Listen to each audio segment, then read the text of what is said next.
충남 서천군과 전북 군산시가 일각에서 제기하고 있는 금강하구와 관련된 개발 사업의 우려에 대해 일축했습니다. 일부 주민들이 서천과 군산이 지역상생 협력 기본협약을 발표한 것에 대해 금난도 개발보다 해수유통이 먼저라는 의견을 주장하고 있는데요. 두 지자체는 해양수산부를 중심으로 체결된 기본협약일 뿐 아직 구체적인 개발 계획이 없을 뿐더러 해수유통은 정부 정책에 따라 대처할 문제라는 입장을 밝혔습니다. 앵커 리포트입니다. 충남 서천군과 전북 군산시가 금강하구를 중심으로 지역상생 협력을 위한 기본협약을 체결한 것을 두고 일부 주민들이 우려의 목소리를 내고 있습니다. 철새들의 쉼터인 금난도 개발보다는 금강하구 뚝 해수유통이 우선이라는 겁니다. 하지만 지난 29일부터 31일까지 SBN 서해방송에서 심층 취재한 결과 서천군과 군산시 두 지자체는 일부 주민들의 우려와 달리 정부의 주관하에 마련된 협력관계에서 첫 발을 내디딘 것이라고 밝혔습니다.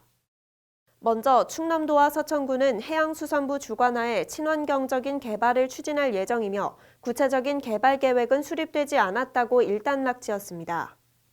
해수부 주관으로 보령 서천하고 군산하고 협의를 해서 했던 협약이기 때문에 기본 협약이에요. 기본 협약. 그냥 골격만 서로 갖추는 거예요. 금난도는 개발을 하되 친환경적으로 개발을 해야 되는데 환경에 문제가 있다든지 이런 것은 뭐 안 되는 문제이고. 군산시 역시 항만 재개발법을 적용한 기본 협약일 뿐 아직 개발 사업이 구체화되지 않았다고 밝혔습니다.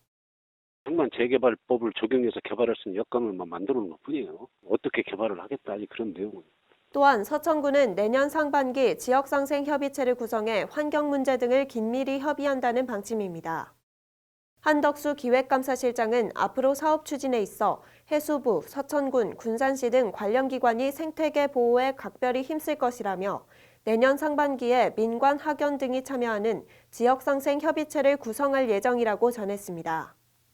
다 같이 인식을 하고 있는 것이기 때문에 그 환경에 대해서는 무엇보다도 우선적으로 우리가 신경을 쓰겠다. 그래서 아까 지역생생협의체에 환경단체나 이런 데도 참여시켜서. 두 번째로 농업용수와 공업용수 문제가 얽혀있는 해수유통과 관련해서는 서천군과 군산시 두 지자체 모두 앞으로의 정부 정책 방향에 따라 대처해 나가겠다는 입장을 밝혔습니다. 금강 강물과 서해 바닷물의 만남을 차단하는 금강하구 뚝은 이미 지역사회의 뜨거운 감자로 대두된 지 오래입니다. 금강하구 뚝 해수유통을 통해 생태계를 복원해야 한다는 주장과 해수유통이 시작될 경우 발생할 농경지 염해 피해 등 대안 없는 해수유통은 불가하다는 의견이 첨예하게 대립하고 있습니다. 서천군은 시기가 늦어지더라도 해수유통을 반드시 추진하겠다는 강력한 의지를 보였습니다. 농업용수와 공업용수가 해결이 돼야 되는 거거든요. 그래서 농업용수와 공업용수의 해결 문제를 이제 정부가 어떤 정책 방향이 결정이 되면 거기에 따라서 적극적으로 우리가 대처를 하겠다.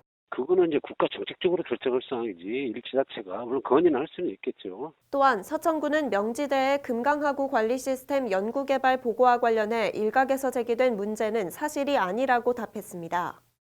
명지대 이창희 교수를 통해서 우리가 금강하구 해역정책 협의회라는 데가 있는데 그곳에서 몇 차례 걸쳐서 그동안의 진행 과정에 대해서 설명을 들었고 우리가 특별히 부탁을 해서 이창희 교수가 직접 내려와서 군수님과 우리한테 특별 브리핑도 실시를 했어요. 한편 금강하구 주요 현안 중 하나인 공동조업구역에 대해서는 여전히 두 지자체 간 줄다리기가 이어지고 있습니다. 무언가가 같이 주고받을 게 있어야 되는데 전라북도에서는 얻어갈 게 없고 우리는 사실 이제 거의 우리가 필요한 사항이고. 이런 상황에서 앞으로 서천군과 군산시가 양보와 협력을 바탕으로 추진해갈 지역상생 발전에 관심을 두고 지켜봐야 할 것으로 분석됩니다. SBN 뉴스 조주입니다.